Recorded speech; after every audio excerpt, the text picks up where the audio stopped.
Welcome to Blackwater D&D, where good friends tell better stories.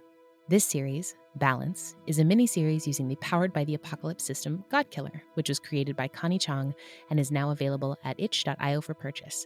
This series is proudly sponsored by Hero Forge and Moonbeam. This tale takes us back, long before the end of the universe, to a time when we begin to explore and understand old divine wounds that run so very deep, and what happens when love is caught in the middle. This story encouraged us as creators to strive for genuine emotion and connection, relish the space we create at the table, and take big swings with the way we approach our narrative. For this story, your God, everyone else, and the thrum of the cradle is myself, M. Carlson, and my God-killers are played by Gina Susanna and Yanis Wessels. As this game falls within a holy punk and dark fantasy genre, it may contain themes and depictions that are triggering for some listeners. Please take care of yourself and access safe support as you see fit. Content warnings for this episode include grief, romance, omission of truth, and superficial wounds. So sit back and relax, heretics, and welcome to Godkiller, Balance. Interlude 2, Part 2, Dreaming.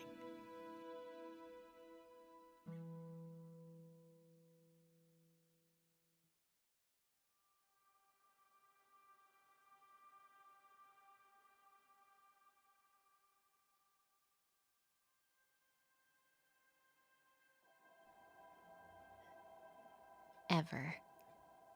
Though this day has brought more questions than answers, more heartache than solace, you find that the second the drift hits your forehead, it is as if nothing in the world matters more than the rest you know you are about to get. The sleep that becomes an immediate necessity and cannot be put off. Sleep has been a precious commodity to you, and the first bit that comes feels like a gift. That tension slides away the way it really only does when you take a substance to do so. As you feel yourself begin to slip into dreaming. When you dream, what do you dream of? Do you mean right now or usually? Right now. I think I dream of being at home. Before. When the house wasn't filled with incense and simmer pots and herbs and hiding. And I dream about him. And you stay here for a moment, but you feel your eyes begin to flutter open as you hear the crashing of waves and water and splashing. You hear laughter, multiple voices, and a soft breeze blows by you from your feet up to your head. It rustles your hair. As you open your eyes, you find yourself in a fabric tent. It has 5 sides and a point at the top. One portion is left open. Everything is almost ethereal, and it feels like the real thing, but is slightly opaque pink. What would you like to do? I think it's pretty obvious that this is a dream. I've never been here before. Never. I think I would get up and look around to see if anything looks familiar. Okay. Inside the tent. Any hints to whose it could be, or why I'd be dreaming of this place? There is nothing discernible other than a soft blanket that you're lying on. Underneath the blanket is sand, and it is in a slightly downward angle, like your head is higher up than your feet are. Am I in the same clothes I went to sleep in? Yes. And I hear laughter from outside the tent. Mm-hmm. Is it daytime? What time of day is it?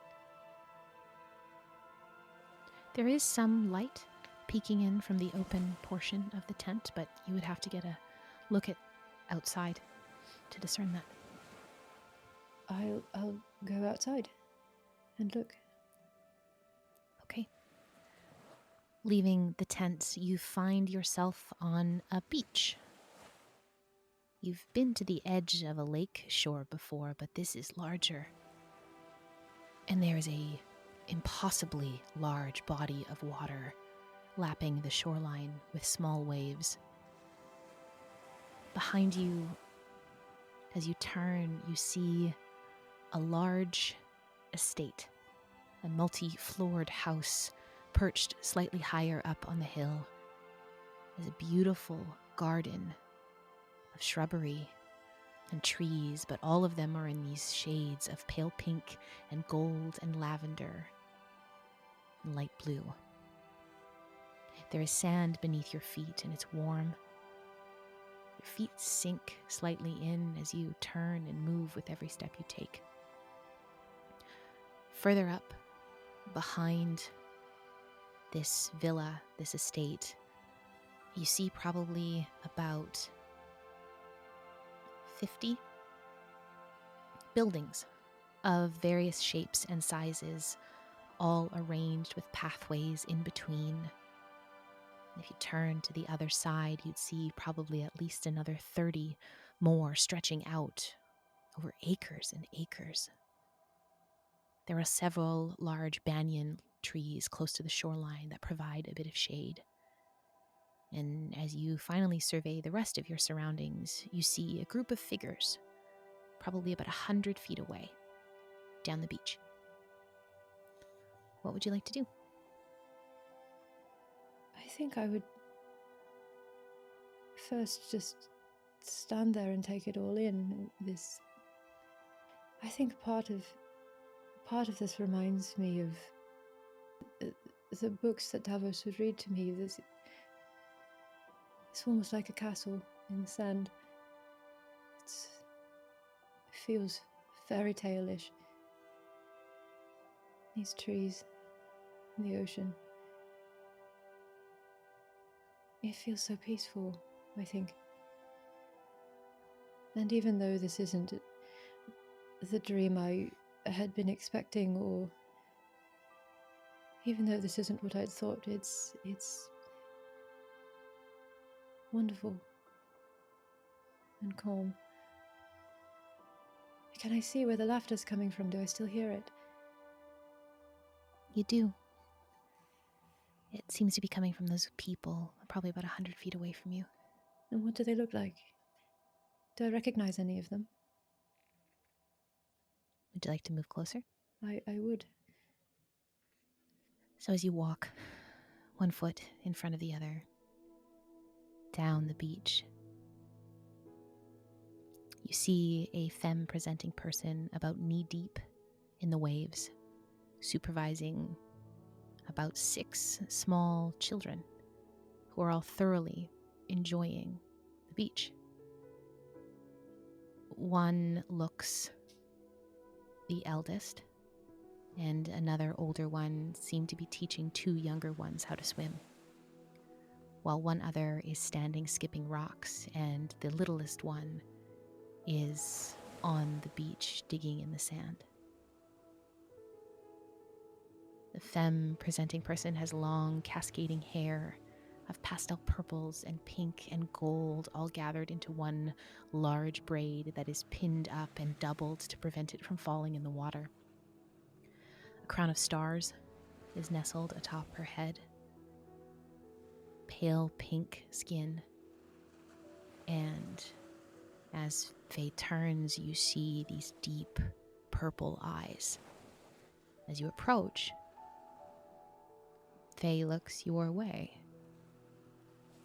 Presents the equivalent of about 50 or 60 in human years.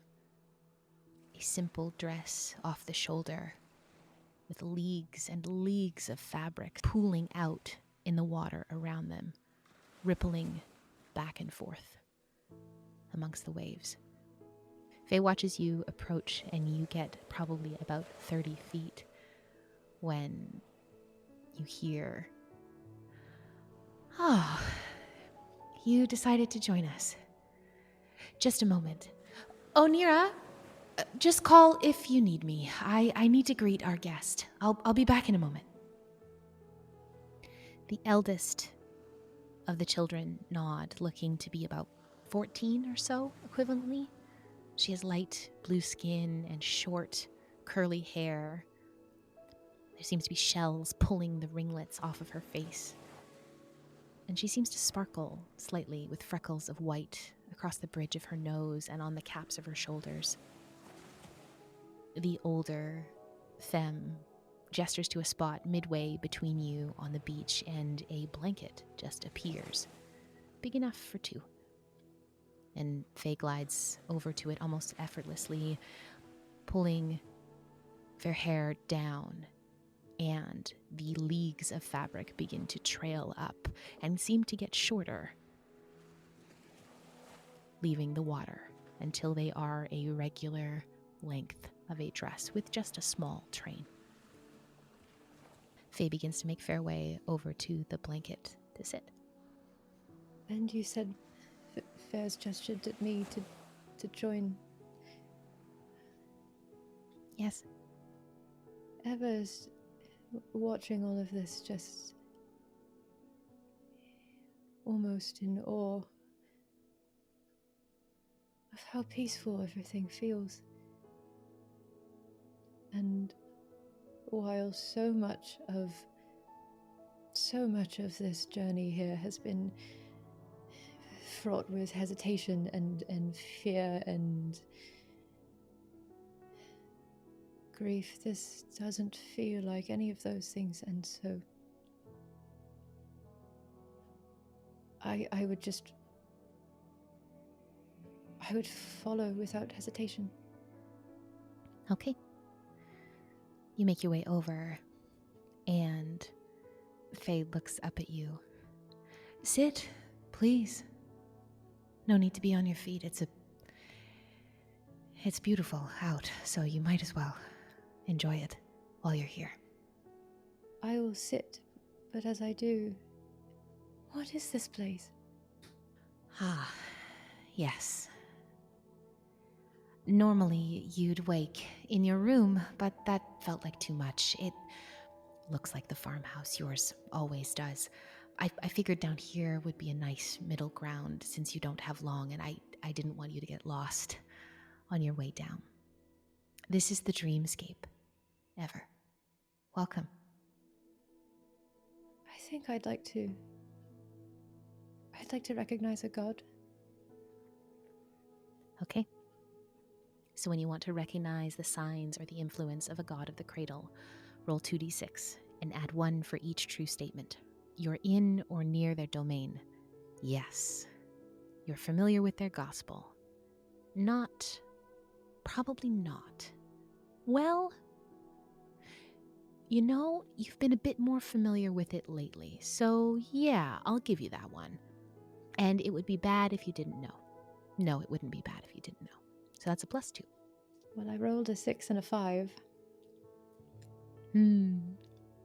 Okay. So +2, bringing that 11 to a 13. On an overkill, you realize your divinity is actively trespassing against them right now, and the GM will say how. As you sit down, trying to figure out who this person is, who this being is, the dreamscape, the drift. Of course, this couldn't be anyone other than Soavan, the Lucid Mother, goddess of dreams, illusion, and sleep. They say that drift is created from the essence of her directly. A powerful narcoleptic. and as it should be if it comes directly from a god. And as you sit, pain begins in the palm of your hand. Which hand did you grab the knife with that Rake showed you? My right hand. You look down into the palm of your right hand where this sharp, searing pain, and you see a black mark spanning your palm, veining out like an inky expanse. It feels like a crevice. It feels like if you look at it long enough, you could fall into it. And you see her eyes narrow for a moment. Now I know what that is, but they're not normally there. Why do you have that? What is happening? What is this? Why do you have that mark on your hand, Ever? I don't know. It wasn't here before. What would do something like this? Do you know what makes marks like that? No. And therein lies your problem. I am not going to make you leave, certainly not. But if this is not cause for you to be careful in your actions, I don't know what is. What did you touch? A knife. Ah. Whose knife? A friend. A friend, I think. How much do you know about this friend? I know that he hurts in the same way that I do. And I know that he wants justice for it. But I've only just met him. The knife did this to me. Is that what you're saying? Sometimes a knife is a tool. Sometimes a knife is a weapon. And sometimes knives are symbols, ever bigger than what they are. Perhaps you should ask this friend more questions about their past and about what his intentions are with that knife. I have met many who have carried that mark. What is your friend's name? Before I answer, I'd like to... What I'm thinking in this moment is I don't want to get him in trouble. It's just such a childish thought. But I know that, I feel that after what I saw, when I touched him, I get the sense that he's taking a risk with me. That he must be desperate. And I don't want to betray him if I can help it. And so I'd like to feel Faye out before I answer. Okay. So when you want to feel out a person, place, or thing, say what you want clarity about in answer 1, which I think you have, wanting to see her intentions with this question. So there's 2 questions here, one I answer and one you answer. What feels welcoming on the surface and what feels dark or unnerving as I peer deeper? I mean, I could answer both. Because on the one hand, what feels welcoming on the surface is that this place feels so beautiful and she feels so kind. And if she is this mother of dreams, then perhaps she can bring him back to me for a short time. And that feels... I want that so badly. And yet what feels unnerving when I peer deeper is that there's a real chance that if I tell her, she might try to stop me or stop him. And I don't know if I want that either. Which question would you like me to answer?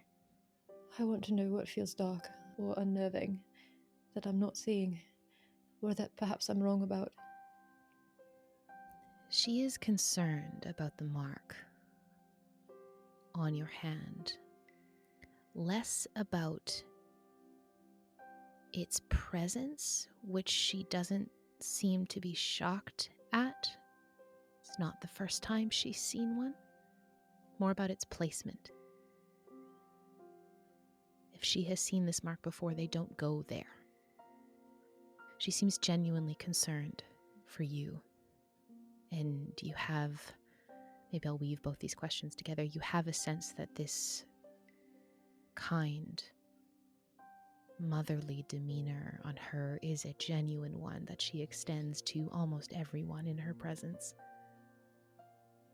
But I think what feels darker and unnerving as you peer deeper is that while you try and feel her out, she's trying to feel you out. You see her actively assessing you.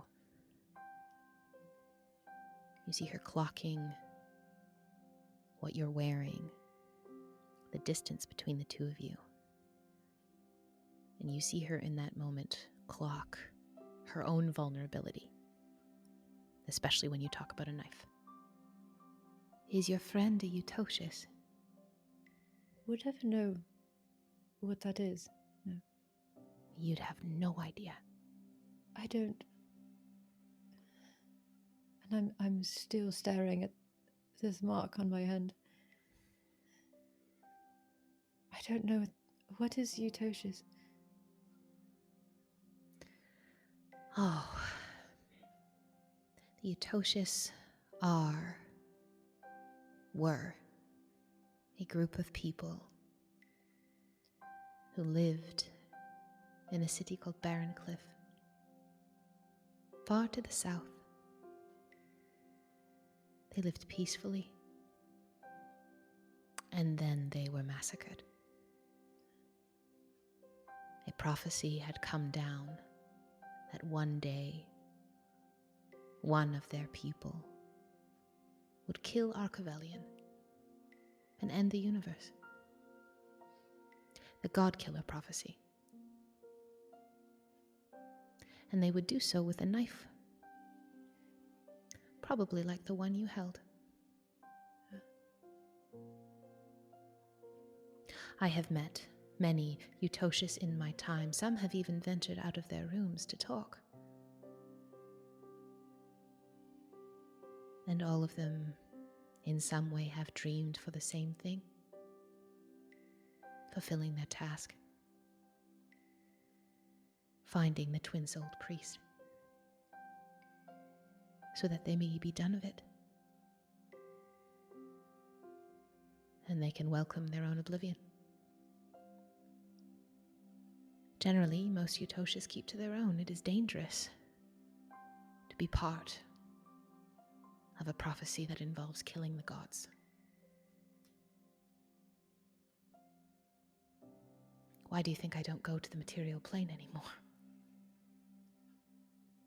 I stay here with my children. And she looks back on the group. You see that a couple more, older, some adults, probably 3 or 4, have wandered down to the beach. Some sitting on the shore, some standing in the waves, calling the others in. No, he never mentioned a prophecy. Well, it isn't likely that this he you speak of, unless there are 2 of him in some capacity. It's unlikely that he is the Godkiller. That is not set to happen, at least I've heard, for some time yet, a couple thousand years, maybe. give or take. But you are not Utocious, otherwise you would have known when I asked. No. I've never even heard of Utocious. Then it seems you have some questions for your friend. I did even before all this.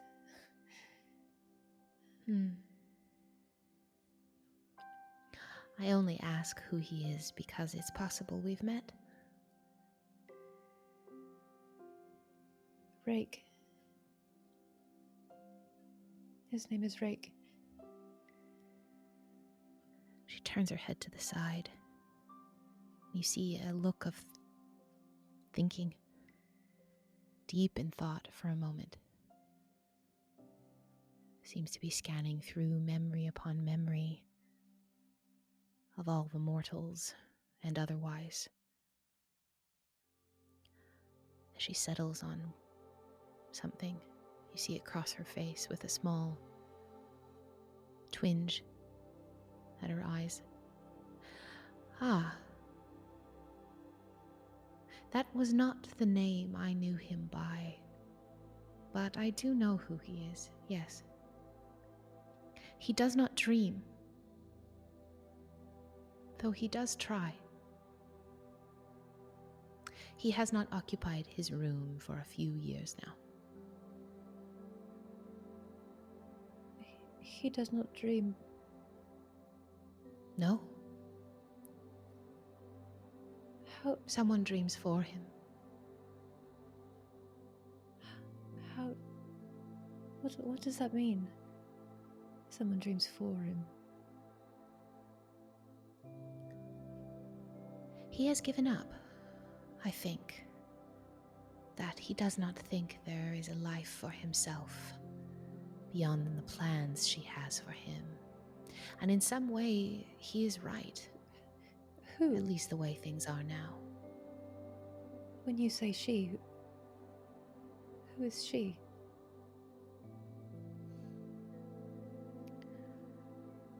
You should be careful about your traveling companions, ever. And about the beings, divine or otherwise, who give him the powers he has. I speak of the matron of vengeance, ever. She dreams for him.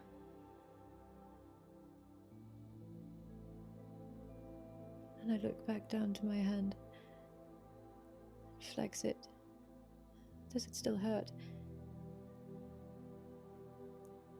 The pain is less. And if it does feel like something, it sits in the pit of your stomach. It's heavy. Like you've eaten too much and then had to run. It is uncomfortable, this sensation. It's cloying. Does he work for her?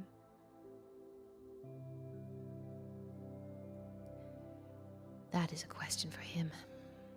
I am not his keeper. But you say she dreams for him. Yes. And he has tried to dream for himself and she does not let him. No.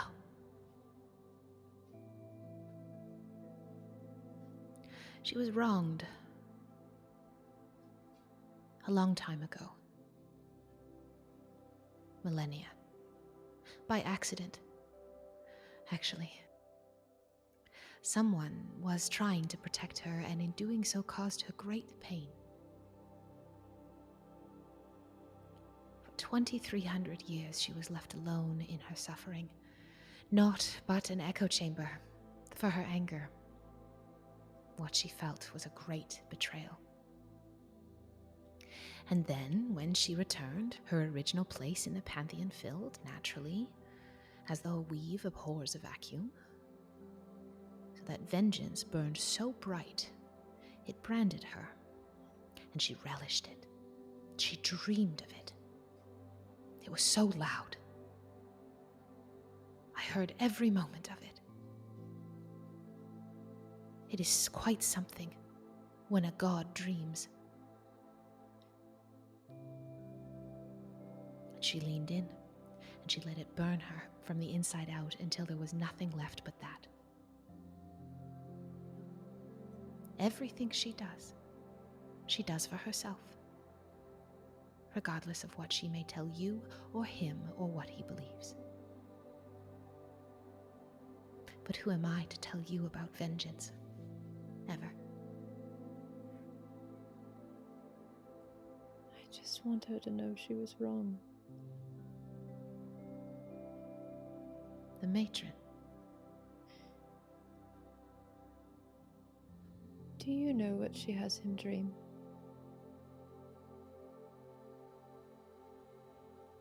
No. I cannot see it. Perhaps that is a fault of my own making. I do not leave the dreamscape anymore. I don't even dream myself. Because when I dream, she turns and she looks out over her children. When I dream, I welcome someone new. And I needed to stop dreaming.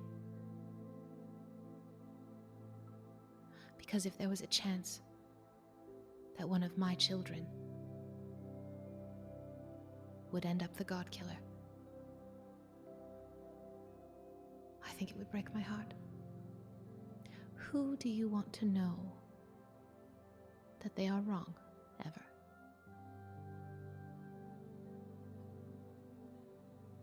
At that question, I'll look up from my hand and which I had been focused on, and look Faye in the eyes. And she would be able to see plainly the hurt and the tiredness.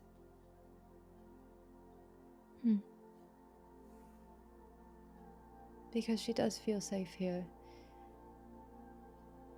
and she wants to stay. And there's something in her that fears that if she lies here, she'd never be able to come back. And so I think I'll use a move, do as I'm told. Okay. So, when you do as you're told, say how you show submission and answer one. The GM will show you a glimpse of their true intentions as they answer the other. The two questions are, how are you rewarded? And what vulnerability do you reveal? I think the vulnerability that I reveal is what I'm sure she's going to put together, which is my intention for that knife. Because I know she's not stupid. And I know that that fear is already in her. As she said, that's why she doesn't leave this plane. And I look at her and just say, Nebthithikit. And to answer the question, how are you rewarded? She says, I wondered. Give me your hand. And she opens her hand to yours. You see no malice in her eyes at all. I'll place it in her hand. She takes her free hand and covers yours, clasping it in between both of Fair's. And you feel a warmth emanate from her hands. It feels like waking up from a nap with the sun on your face. It feels like the warmth you find in a bed when you've lay in the right place, in the right position for just the right amount of time. The comfortability and the coziness of a favorite blanket. You feel a slight pulse ripple through your hand and up your arm as she nods, moving Fair hands away. And as you look at your hand, the scar is gone. That should hold it for now. I cannot promise it's permanent. I'm not as strong as I used to be. But for now. And thank you for telling me. We are colleagues of a sort. Her Grace and I. There are times when our paths cross, when someone dies in their sleep, or they dream of the moment of their dying. A small nod to each other as we go about our duty, both shepherds of an often unpredictable flock. And you notice with the way that Soavan speaks about Nephthisiket, there is a moniker of respect, referring to Nephthisiket not by name, but her title, the title that mortals use for her. That is rare between gods, you assume. You are angry because of your father's death, and you wish to use that knife to show her how angry. No, I don't know. The problem with vengeance, ever it is often both blind and deaf, and happy to be that way. It will not listen and it will not see. And I say this with no ill intention or will. And it is not my job to change your beliefs, but simply to help you see the truth. From what I can tell, and see you and speak to you, I wonder if you have not spoken to her or listened because you do not like the answers you've been given.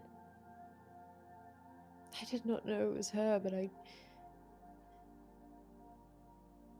met her on the road. How long has it been since you've been so staunch in your beliefs about her? I think it had grown over time. Once he started to get sick. And then I had it. He had it, and she took him before I could. Do you think Davos would hold Her Grace responsible for his passing? She robbed me of that opportunity. If we are to use that logic, could it not be said that if Tielia wanted him safe so badly, that she would have made him immune to the disease that claimed him? Because she can do that. Could. And did. For you. At his request. When he realized that he had symptoms. He did not ask for his own immunity, just yours. Why not? I don't have those answers ever. The dead do dream.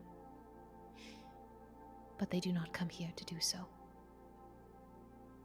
I am one of two who may still enter the river. Myself and Her Grace. And what if I do? What then? If you do kill her or try. I don't know. I don't know if she'd ever be able to give...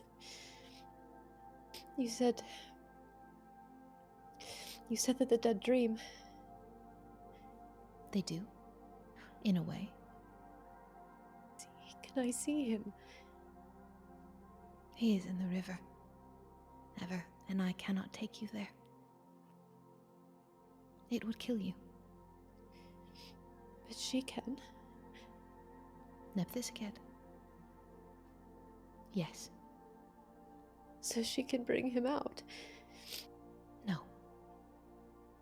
It is not that simple. That's what everyone always says. It's not that simple. I wish I had easy answers, Ever, but I do not. And I know that everyone who has come before me, has spoke to you, does not have easy answers either. The monikers Nephthisiket holds, Her Grace, the patient witness, they are not simply titles. They are how she is. It is beautiful to watch her work. She did not get to choose her domain. Unfortunately for her, it was thrust upon her when she had to atone for the wrongdoing of someone close to her. But that was a long time ago. Your time here is short, Ever. And I will need to send you home.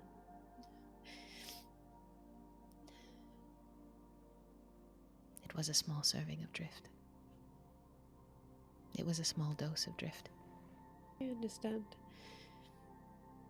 You do? Can I ask a favor before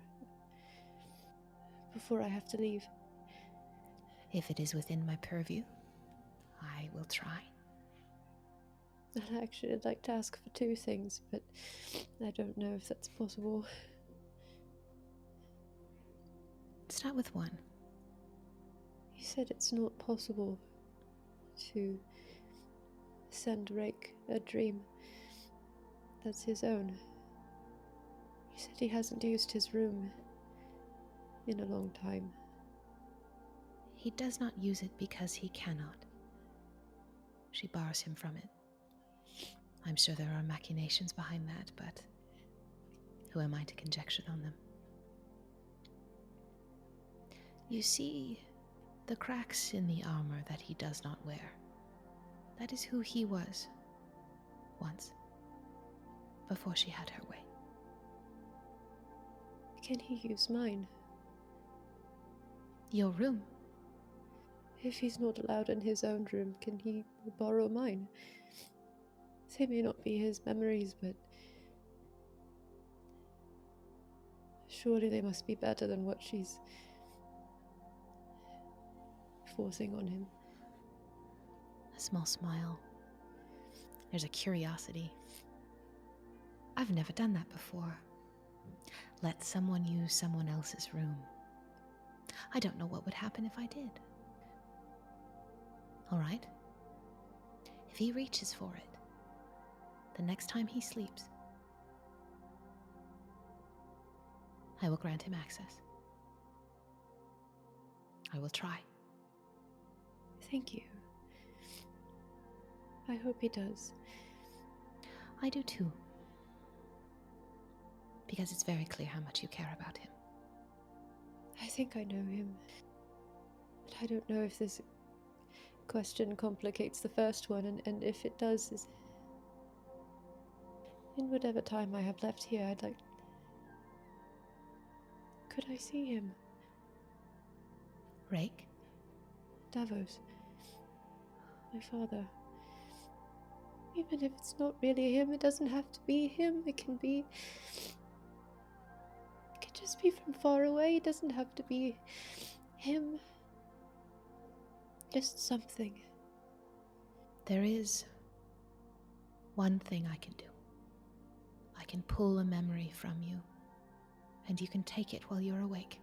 It will be a liquid. Oh, that's how I'll package it for you, bottle it for you. It will allow you to step in to that memory. It will be an illusion. It will not be real. You will be interacting with your memory of him. Yes. Yes. I'll take it. Nothing will change. And living in the past, anchoring yourself there, will only bring you heartache.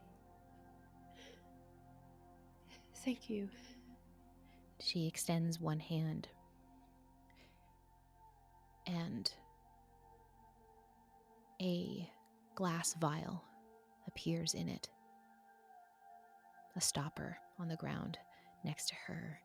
She raises her other hand, and Faye puts a finger to your forehead. You feel something leave you, soft, not unpleasant. And Faye pulls it out. You see this light blue ethereal substance be removed from your mind, and with a guide of fair finger, it pours itself into the vial. She places the stopper on and passes it to you. And you feel an absence in your brain. A small chunk of time that you should remember, but you cannot, because it's in that vial. And were you to break this vial, you assume you would probably lose that memory forever. And she hands it to you. Do I get the sense that if I consume this vial that I will have the memory back, or is it okay? I'll take it. Thank you. Be careful with the company you keep, and that you do not wear of the ichor of vengeance, because that will taint those. She points to the memory in the vial. There will be things you are confronted with, decisions to make that will change your course within history. The Godkiller prophecy is not set to happen for some time, and I am not sorry to tell you that it is not you, nor do I think it is him. But that is not what we call him. What do you call him? He is called the Void in Flight. Yes, I think Eva looks confused at that name. Why is he called that? You have questions for him. Before you go see for yourself what he contends with, who he is, and what may be on his path, if nothing changes. She gestures over to an empty spot near the tent where you emerged from, and you see a black seam begin to cut itself out against the pale pastel landscape, and a standing mirror apparates with a polarized, reflective surface. I look to her, and then I look to the seam. Does it look like she's encouraging me to go to it? Upon your leaving, to check into it before you return to the tent, and assumingly go back to sleep. I'll look back to her and wipe at my face. Just, I'm sorry I cried in such a beautiful place. You do not need to apologize. I am surrounded by children. Somebody is always crying. Thank you. It was nice to meet you finally. The farmhouse is beautiful. He was always so much better at caring for it than I was. I think you did just fine. Can I come back and see you again? Of course. Will I need drift in order to do it, or is there another way? If you go to sleep with the intention to come, then at the very least you will get to your room. And she looks up towards the myriad of buildings littered across the landscape. Everyone who dreams has one. Can I leave a note for him if he does use mine? Just to let him know where he is. I will make sure. Can you tell him to try the oranges? Take care. Eva Halassian. Can I hug you? Of course. And I'll wrap my arms around Faye and just hug Fem. She takes you in, and you don't really remember what it's like to hug your own mother, but this is a very, very, very good approximation. I'll hold her for as long as she lets me, and then I'll let go. She doesn't let you go first. She waits. It's a long hug. Mm-hmm. And after a few moments, I'll pull back. Straighten myself, wipe my face. I should get back. You should. The drift will be wearing off soon. Time moves different here. Right. I'll stand up. On you go. And I'll make my way over to the seam. As you approach the mirror, that hollow feeling in your stomach riles up again. And it reaches a quite pitch when you're about a foot away from the mirror. What would you like to do? I think I'd like to feel something out, feel out this mirror. So when you try to feel out a person, place, or thing, say what you want clarity about in answer one. The GM will try and give you the clarity you seek as they answer the other. So the questions are, what feels welcoming on the surface? Or what feels dark or unnerving as I peer deeper? Can I see myself in the mirror? You cannot. Well, I think that's what feels unnerving, combined with this awful feeling in my stomach. The thing that feels welcoming on the surface is that ultimately you know what a mirror is supposed to allow you to do. It is supposed to allow you to see things you otherwise could not see. And as you stand in front of it, Rake, what part of your sleep experience does she see? I think what she would see is I think she would see Rake sitting on that beach. But the angle that she is seeing it from is from the place of her standing in the water. Her perspective would be the same as the perspective of the version of Ever that Rake is looking at. And so I think with that angle, I don't think she can tell what he's seeing that's giving him the expression on his face. I don't think she knows that it's her that is making him look that way. But I do think she recognizes the expression. It's the same expression she caught briefly when she touched his hand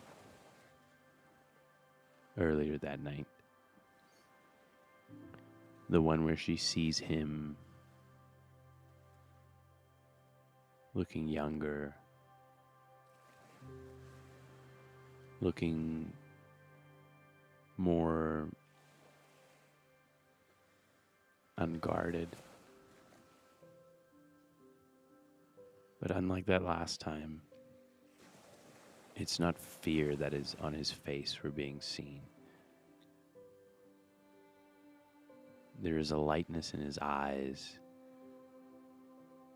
There is a sort of buoyancy to him. It's as if you're seeing someone who's carried a heavy weight for a long time and they take it off and they stand a little straighter. And you see him smile with almost the promise of laughter, but you don't see it actually come from him. But I think the one thing you do know is in this moment, you can tell that he's looking at something that gives him hope. You feel your eyes begin to get heavy, even while you're watching, knowing that the pulls of sleep are coming. Does it look like I can reach through this mirror? That's up to you if you'd like to try. I think seeing him sitting up there so far away and remembering what Soavon has said about not being able to dream and being barred from this place, and if he reaches for it, I want him to reach for it. I'm going to try and reach my hand through the mirror and reach for him. I want him to be able to experience it. Do you reach out and touch the glass? Yes. As your fingers make contact with the glass itself, your fingers begin to pass through, and the polarized reflective surface ripples around them. It's not painful, but it is uncomfortable. It feels like pins and needles. As you extend a hand through, your intention is to pull him through.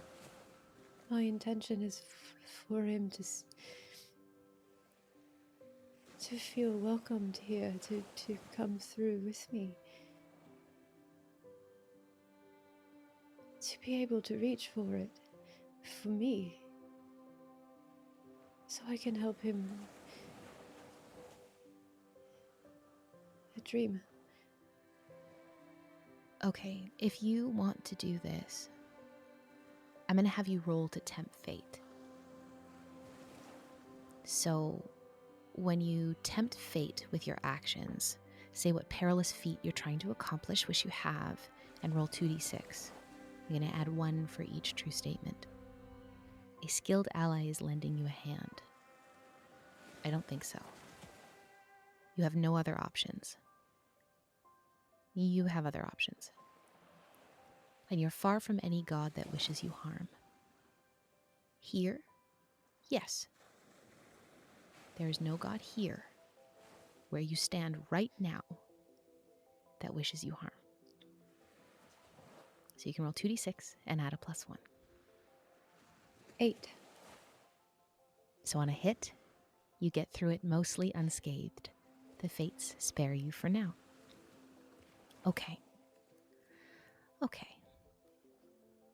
Rake, as you are on this beach, watching her, reveling in a moment of peace and calm after that interaction with Knave, you see her put her hand, this vision of her that you're seeing, you see her put her hand down at her side. And you feel like if you tried really, really hard, you could go grab it. And at the very least, she would know. I think Rake makes his way over to wherever is standing in the water. And he gets about 2 feet from her. And then he closes that threshold, that barrier that everyone has, where it goes from standing close to standing just a little too close. But he doesn't grab her hand. He just looks down at her. Does she look back up at him? It's like she can't see you yet. She's still facing away from you, technically. I think he takes a moment. And something in him is telling him that if he grabs her hand or talks to her, that she might be able to hear him. She might be able to feel him. And he really wants to grab her hand. I want more than anything to grab your hand and go with you wherever you would take me. But my path is set. And if I stray off it, I could face the consequences. But I could not live with her taking another from me. Ever you hear that? Not even here. It's all right. It's not all right. It hasn't been all right for a very long time. Is he close to me? What can I see him? Is there still a mirror between us? Your hand is through the mirror, and you see this version of him, and you can hear him in your mind, but you cannot see the version of him that is speaking. You see the vision of him sitting on the beach. And Rake, you hear her respond, but it's the same, except in reverse. The vision you see doesn't move, except for the hand extended down. I'm so sorry she's made you so afraid. There is a place for you here now. If you want it. You don't have to take my hand. You don't have to come any closer if you don't want to, but it's here for you. Ray reaches down and he grabs her hand and he spins her. Ever you feel yourself pulled through this mirror, whirled through, and the next thing you know, you are standing facing him, looking up at him. It's as if you've stepped through to a just different version of the beach. Hi. I'm sorry. It's been a long time since something good has come into my life. For the first time, I'm a little lost for words. It's all right. I'm sorry. For what? For the path that we now have to walk. We'll talk about that in the morning. His mouth twitches to a genuine smile. It's been a long time since I've been able to dream, but I think this is the best one yet. You'll see Eva smile. I'm glad. Just wait until you see the farmhouse. It's a bit messy. I've got a lot of things strewn about. It's been a long time since I've been in a home. Would you like to walk together a little before this ends? You'll see Eva's smile deepen. You'll notice she has 2 small dimples on her cheeks. I would love that. The water's purple here. Honestly, I hadn't noticed. Come on then. And I'll take his hand again, if I wasn't already holding it, and if I can, pull him back through the mirror toward the beach. The mirror is gone, but the tent there remains, and the water is close by. You see Soavan and their children start to make their way up off the beach, back towards the estate. She pauses, I think, seeing what's happened. And you know that this could not have happened if she did not allow it. You know that so deeply. And you said she sees me. Us. Mm-hmm. I'll look at her and smile, just in acknowledgement. And I'll take my hand, my other hand, and just place it across my chest over my heart, as if to say thank you, and let her know that I know. She mirrors the same. And then you see a small set of arms reach up. And she breaks your gaze and picks up a small, sandy-haired little human appearing being. And they start walking back up towards the estate. Who is that? I don't know. One of her children, I presume. I need you to know something. When we wake, I can't be like this there. This is maybe the only place where I am far enough from her influence that I can allow myself to be. I think it's part of the reason that she's taken the dreams from me. It's hard to have hope when you can't dream. And when she finds out. But all I'm trying to say is, I need to be a certain way. There. Then let's stay here as long as we can. As long as they'll let me. And I think I would pull Ever towards the tents that they left behind. And I would tell her about where I grew up and about my dad. I think for Rake, it's the first time that he's allowed himself to not just remember the facts, but the way that those memories made him feel. And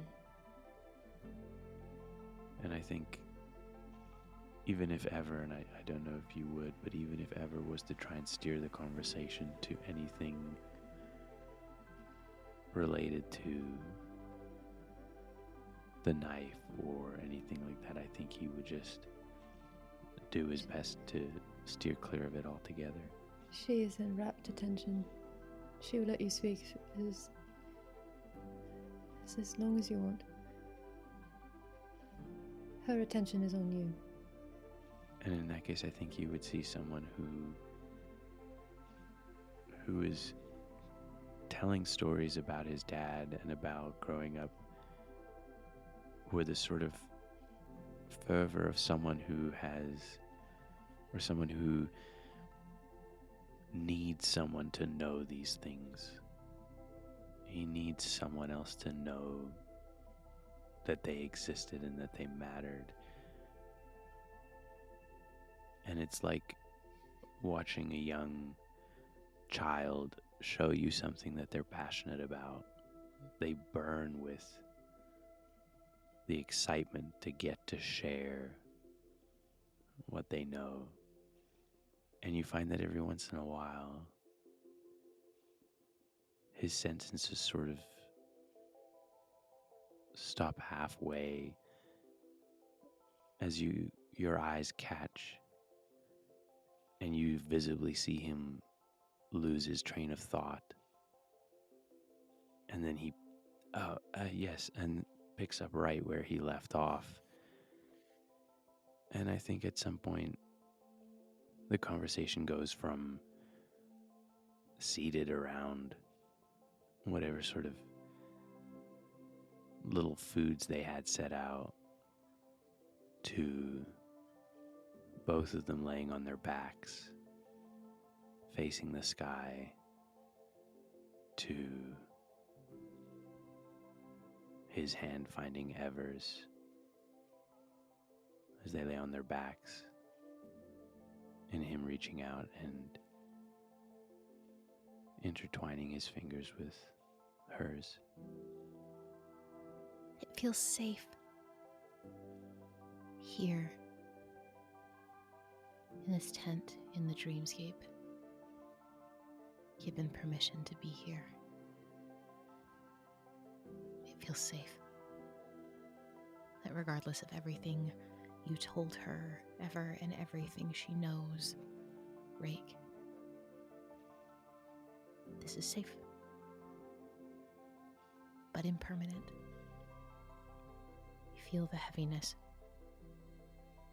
threaten to claim you again, knowing that this time that you sleep, you will wake at the Wayfarer's lamp. I think there's a moment where Rake is talking and Ever's been doing that thing where you like,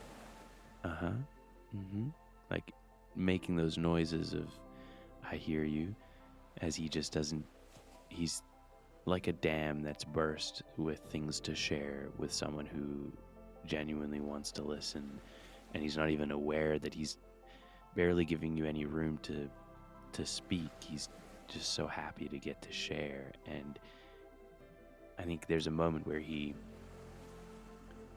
realizes that sleep is coming. Your responses are getting a little slower, and he can see you sort of starting to drift. And I think the last thing that you remember him saying before sleep takes them both is, I want you to know that no matter what happens, this was the greatest gift you could ever give me. You were the sunrise after a very, very long dark night. And I think he would drift, just unable to keep his eyes open, I think by this point Eva is so tired. She can hardly keep her eyes open. But hearing that, not knowing Rake more than a day, but feeling like she knows him. I think in her last moments of waking before she finally drifts, she just murmur, "I'm so glad you reached out." She'd fall asleep. And as you close your eyes here in the dreamscape, you feel them begin to flutter open in the waking world. I think for the both of you in your separate rooms, where you ask yourself the question, was that just a dream? And you know that the answer is yes and also no. There's a moment of reverie where you hold that, which is sharply broken as you hear pounding on both of your doors. And you hear, "Glass guard, open up."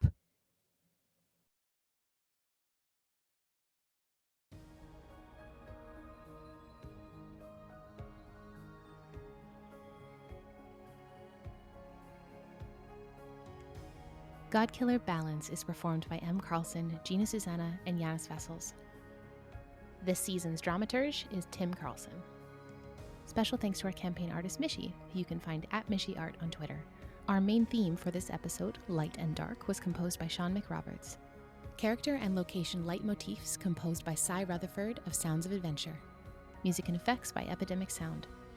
For more stories, come follow us everywhere at Blackwater D&D, and make sure to check out our main campaign on Monday night at 8 p.m. Pacific at twitch.tv/BlackwaterD&D.